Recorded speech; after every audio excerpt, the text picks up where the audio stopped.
entre les femmes et les hommes. Nous en venons aux explications de vote. La parole est à Madame Axelle Lemaire.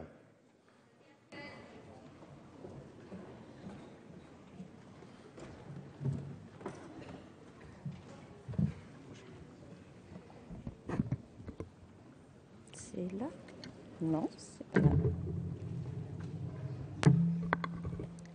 Monsieur le Président, Madame la Ministre, Monsieur le rapporteur, mes chers collègues, tant de chemin parcouru en si peu de temps, et un temps qui nous paraît déjà si lointain, celui de l'Ancien Régime, où seuls les fils avaient le droit à l'héritage, celui du Code Napoléon, qui consacra l'incapacité juridique de la femme mariée, celui qui interdisait les cours secondaires aux jeunes filles, le droit de toucher son propre salaire, d'ouvrir un compte en banque, de partager l'exercice de l'autorité parentale sur les enfants ou qui faisait encourir la prison en cas d'avortement. Et pourtant, dans les faits, les inégalités sont têtues, elles persistent, en dépit des efforts répétés du législateur. Eh bien, nous avons décidé d'être plus têtus qu'elles, mais avec une méthode nouvelle, les traquer dans toutes leurs manifestations quotidiennes, les chercher dans les interstices dans lesquels elles s'engouffrent pour nuire à la vie d'une femme qui demande à être librement femme, librement mère, librement salariée, librement étrangère, librement égale, égales au quotidien, dans la vie personnelle, au travail, au sein de toutes les formes d'organisation structurelle de la société, dans la politique, la culture, le sport, l'entreprise et même dans la transcendance littéraire chez les immortels du quai de Conti. On nous pose la question, fallait-il parler de sociétal alors que tous les efforts doivent porter sur la lutte contre le chômage et la relance de l'activité économique? Cette loi ne serait-elle pas un subterfuge de traiter du congé parental, des pensions alimentaires impayées, des violences conjugales, des négociations syndicales pour moins d'écart salarial? Non. Et puis le penser, c'est méconnaître la porosité de cette frontière entre inégalités d'une part, contre lesquelles nous avons le devoir de lutter au nom de la justice sociale, et relance de l'emploi et de l'activité économique d'autre part. Les femmes ont été les premières victimes de la crise économique. Elles vont remplir les rangs des travailleurs pauvres et précaires. Elles accumulent les discriminations, sont 2 fois plus souvent au SMIC que les hommes, plus souvent au chômage aussi. Toutes les études, de l'OCDE à la Commission européenne, le prouvent.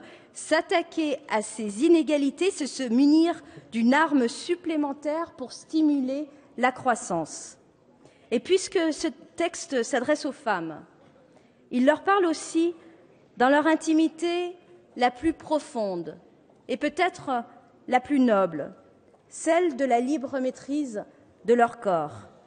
Il parle de l'avortement de manière sobre et épurée, sans plus d'artifice juridique, pour réaffirmer le droit inconditionnel d'y recourir dans les délais légaux. Des mots ont résonné très fortement dans cet hémicycle la semaine dernière. Oublions les outrances, mais nous avons été accusés d'être des politicards. Politicards, politicards, a-t-on entendu? C'est vrai, ces mots continuent de résonner en moi.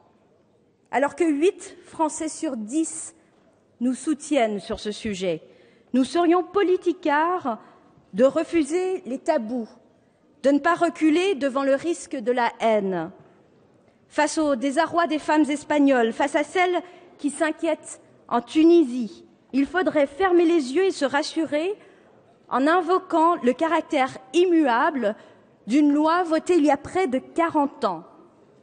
Mais ce qui fait la force de la loi Veil, c'est justement cette capacité à s'adapter pour répondre à la volonté nouvelle du peuple.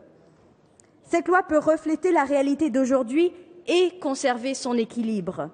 mais elle est aussi réversible, car rien ne nous préserve des régressions et de l'orage.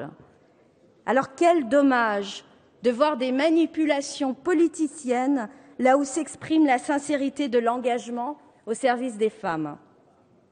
Votre loi, Madame la Ministre, s'inscrit dans la conquête progressive de la liberté. Vous avez eu cette expression qui nous touche. Naître fille demain en France ne doit plus équivaloir à de moindres opportunités dans la vie, pas plus qu'à une liberté entravée de se choisir un destin et de le réaliser selon son mérite, ses capacités, ses envies et son travail. Vous répondez ainsi à Simone de Beauvoir, qui nous rappelait que ce vouloir libre, c'est aussi vouloir les autres libres. Naître fille. Les députés du groupe SRC voteront donc cette loi et invitent leurs collègues à le faire aussi, sans aucune autre prétention que celle de donner force et raison aux convictions, pour que la liberté de chacune permette l'égalité de tous. Merci. Merci, Madame.